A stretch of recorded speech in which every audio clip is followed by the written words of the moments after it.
मृत्युञ्जयाय रुद्राय नीलकण्ठाय शम्भवे अमृतेशाय शर्वाय महादेवाय ते नमः।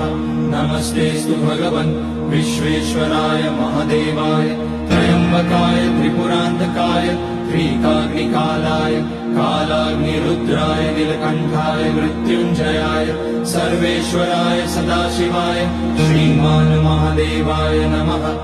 ॐ नमः। ॐ मृत्युञ्जयाय रुद्राय नीलकण्ठाय शम्भवे अमृतेशाय शर्वाय महादेवाय ते नमः। नमस्तेऽस्तु भगवन् विश्वेश्वराय महादेवाय त्र्यम्बकाय त्रिपुरान्तकाय त्रिकाग्निकालाय कालाग्निरुद्राय नीलकण्ठाय मृत्युञ्जयाय सर्वेश्वराय सदाशिवाय श्रीमान् महादेवाय नमः। ॐ नमः।